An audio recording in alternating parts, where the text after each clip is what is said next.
Alright, so let's talk about chapter 279 here.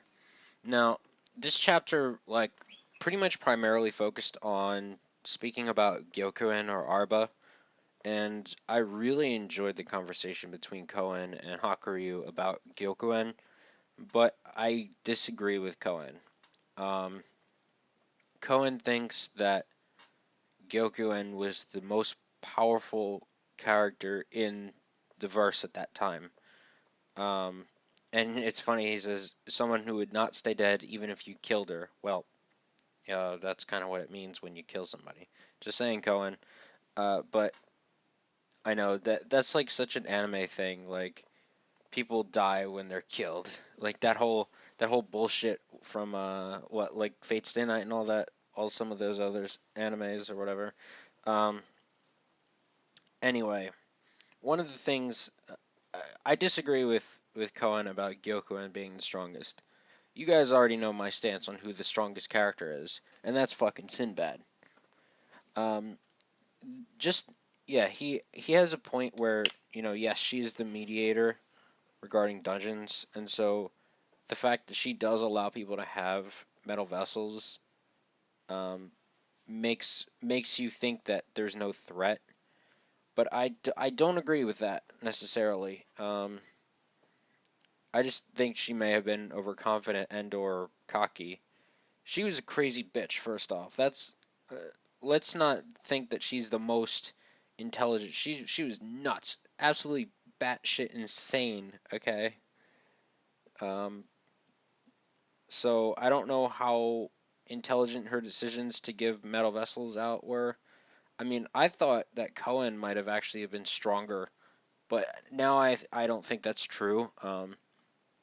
Maybe Gyokoen was slightly stronger than Cohen, but I think because uh, I'm guessing this is a fear factor because I think because Cohen knew that she was fucking strong and he was scared of her, basically afraid, that may have downplayed his own power versus sort of exaggerated her own. So we don't know, um, but I still think Sinbad is. If Sinbad and Gyokoen went up head to head, I think Sinbad would win. That's my personal opinion.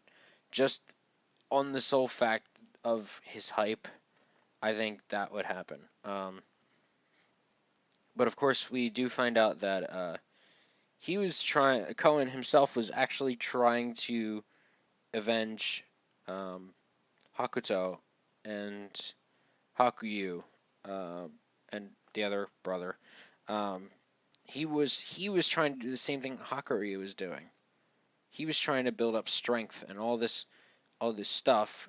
Um, he was accumulating knowledge.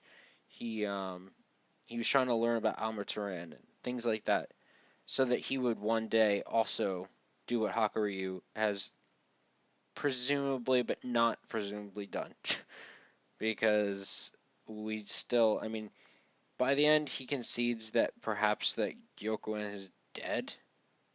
Um, I don't know, but is she actually dead? I don't think so. I really don't. But if that's it for her, that's it.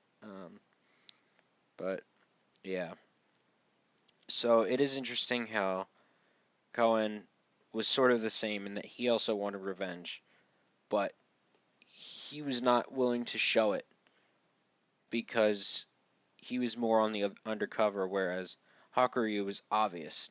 Like Gyokuen knew from Jump Street that Hakuryu wanted revenge, and Hakuryu wears his emotions on his sleeve, so it's not like he wears his heart on his sleeve, whatever. It's not like he could exactly hide it from her. Um, whereas Cohen is the exact opposite. Um, yeah. So I don't know whether or not she's dead or not. I don't know. But it is interesting how they're basically the antithesis of each other, Cohen and Hakuryu, where um, yeah, even Cohen he even envies him. Like he basically says that he lost in that regard. Like he was not able to kill Gyokuen before Hakuryu. So, I mean, whatever. And of course, the fact that he asks Hakuryu to spare his brothers. Um, what about sisters? Uh, Hi. There's Kogoku, but um, yeah, I mean, obviously, he's basically Kouen's taking responsibility for everything. He he's admitting that he was wrong, essentially, even though I disagree with that. Um, I, I don't. I'm not sure that those are Kouen's true feelings. The whole fact that he's like, I'm sorry I was a bother, and I think, personally, I don't think Kouen actually feels that he was wrong, but I feel like he is just trying to humble himself in order to save his family, because that's who Kouen is. He's as hard ass as he is a family guy. He yeah, I know. He he loves his brothers and Kogoku. um, he loves his siblings. He even loved Hakuto and or whatever Hakuyu and the other brother. I always forget his name, but um, and I guess he liked Hakue as well. I don't know, but he is basically trying to save the country and his family. So he's basically given himself up, which is again, it's this self-sacrificing thing of him, and it's just making him a better character. Kouen is fucking amazing. Let me just say that much. And of course, Aladdin comes in and spare Kouen, but it doesn't work. Again, Aladdin tries to talk Noji to him again and fails again, which I kind of do like, but um, though he does, of course, exile. He is exiling Kome and Koha. As for Kogoku, why are they keep leaving out Kogoku? Is she just going to, I don't know, is she gonna like marry him or some shit, some stupid shit like that? I don't know. But of course, the very last page, first Prince Ren Koen decapitation. Um, so that is the announcement. Whether or not Kohen will actually die is a completely different matter. Whether or not Kome and Koha are in exile is again a completely different matter. Um, that was just the announcement. So that's gonna be it. This was a very, very good chapter.